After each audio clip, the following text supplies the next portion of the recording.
Look, very briefly, we could talk all day about the London Olympics and Paralympics, but in 10 minutes, I think there's probably 3 things I can put on the table, and we can decide if there's more you'd like to talk about in the Q&A.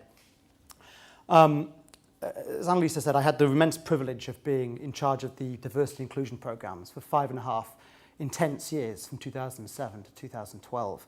And following that intensity, I had the privilege to go back to the States and do some thinking about it, and to actually stop your career and decide to be authentic and say, you know what, I'm not going to go to the next job. I'm going to take 6 months, have a sabbatical, and actually think about what the hell just happened, and write about it and think about how we can apply it to other organizations. And so as a consequence of that, midway through, I'm not claiming I have the answers, but there were 3 things which really kind of stood out for me. To try and put this in context, as I said, you need a day to talk about the Olympics and Paralympics, but let me try one anecdote. Putting on the Olympics can be described in 7 stages. Stage 1 is celebration when London won, because nobody thought we would do. Stage 2 was shock, when you signed the host city contract and thought, oh my goodness, we can never do all that. Stage 3 was then despair. Stage 4 was search for the guilty. Who got us into this mess? Followed very logically by stage 5, which was of course the persecution of the innocent. Stage 6, as anybody who saw the games last summer will hopefully concur, was celebration again, when it went really, really well.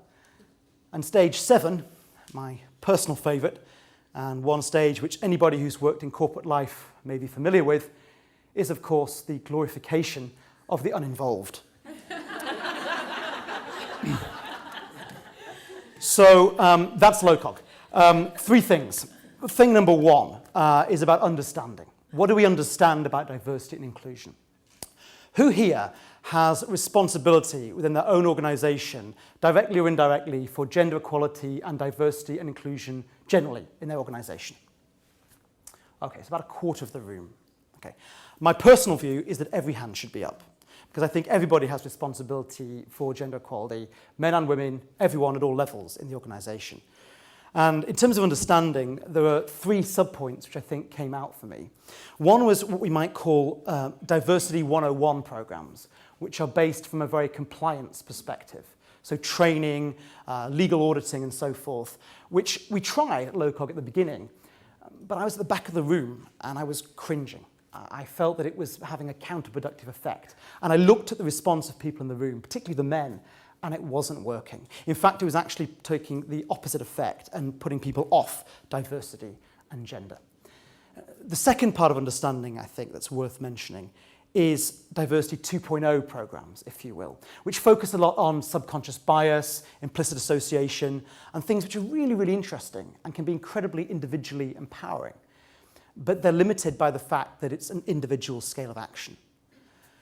The third part of understanding, which I felt we achieved to some degree at the Olympics, was systemic change, as Annalisa mentioned. And that's about changing the system and realising that you can't do it all on your own, and the results would be worse if you did.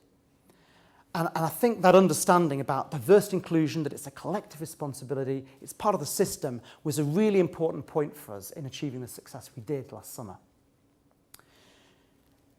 I think a second thing that we took out of the Games was leadership. And I was discussing with a couple of colleagues earlier that leadership is quite a male concept. Well, why is that? And why does it need to be? For me, leadership is a group process. It's not an individual egotistical crusade. It's not the alpha male. It's not to be confused with authority.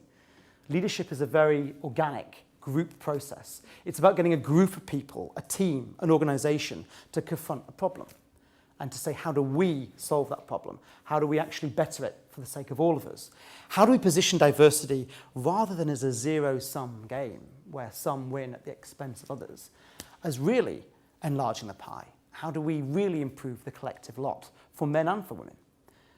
I was talking earlier with a colleague and I said, are you a feminist? And she said, yes.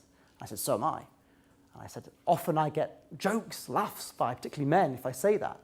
But everybody should have their hand up and everybody could be a feminist because it's in everybody's interest. And that concept of leadership as a group process was, I think, really critical to helping people lead in the Olympics and actually deliver work that was in their own interests and in the wider interests. So, for example, we had a diversity board composed of men and women and people from all levels of the organisation to review all of our work. And we assessed it not just from a technical excellence point of view, but from an inclusion point of view. So when we delivered the ceremonies, or the torch relay, or our volunteer programme, how were they technically, but how are they also from an inclusion perspective? Were we really going to deliver everyone's 2012? So leadership for me is not an individual process, it's a group process. It's not management, leadership is about empowering people. And I'm very minded of the Indian feminist writer, Sariju Sahu, who said that in terms of gender equality, women just need to declare themselves an equal to men. And that process of self-actualization is just, let's start from there rather than start from back here and work towards it. Let's just start where we want to be. And she can say that, it's harder for me to. I think the third thing that we took out of the Olympics was about the importance of delivery. So if we understand diversity, inclusion, and gender equality, if we lead on diversity, inclusion, and gender equality, then we should be able to deliver on that. And there's three things, I think, that we delivered on relatively well. One was in terms of the workforce, where diversity programs are traditionally focused. And in terms of the workforce, we, for example, set up group interviews. So rather than going down a 101 route of compliance training, rather than going down a 2.0 route of subconscious bias training, although it can be really helpful, we went down a route of changing the system.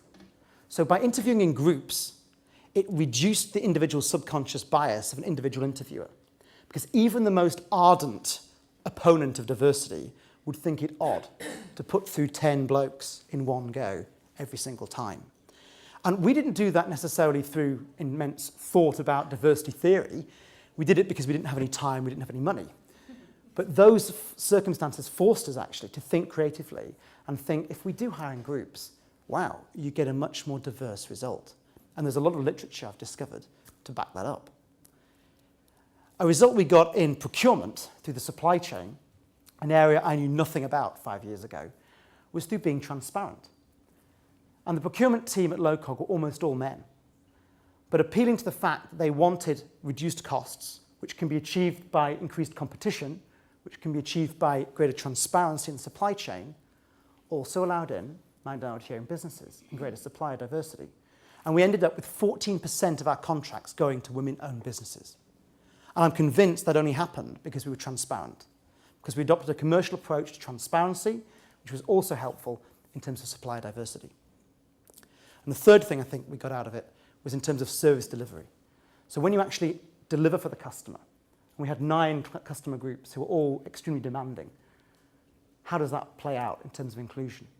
And I think by creating a sense of competition between departments to compete on inclusion, to compete on gender equality, to compete on diversity, resulted in a better achievement, a better result than compliance or training alone. So for example, by benchmarking all our departments on their hiring record or on the delivery of infrastructure, we created things which wouldn't have been possible from an individual initiative. Sarah Attar was the first Saudi woman to ever run in Olympic Games last summer. And even though she was 300 metres and 1.5 minutes behind the second to last placed runner, she got a standing ovation and completely biased coverage from the coverage in the stadium. And that was not just because it happened, it was because there was a lot of work going on to think about how do you make a systemic impact. It wasn't just chance that we had every single team with women on it for the first time ever in history last summer. There's a lot of work gone into that. So I think for me, in terms of understanding, in terms of leading, in terms of delivery, I would leave you with the thought that compliance training has its place, 101 has its place, individual 2.0 work programs have their place too, subconscious bias training and individual action is important, but moreover than anything, something that we forget about at our peril and don't talk about enough is the system. Because you can't do it all on your own, and the results will be worse if you did. And for me, particularly when you think about gender equality, and I'm one of 3 men in the room today, no line or cue for me at the Loos. When we think about that, 50% of the population and 50% of the workforce is not a minority. Yet we treat this as a minority issue. This is a systemic issue. Right? This is too important to be left to an initiative, to 101 or 2.0. This is a systemic issue, which I believe if we treat as such and work as such, we can deliver as such. And that will benefit all of us, women and men. Thank you.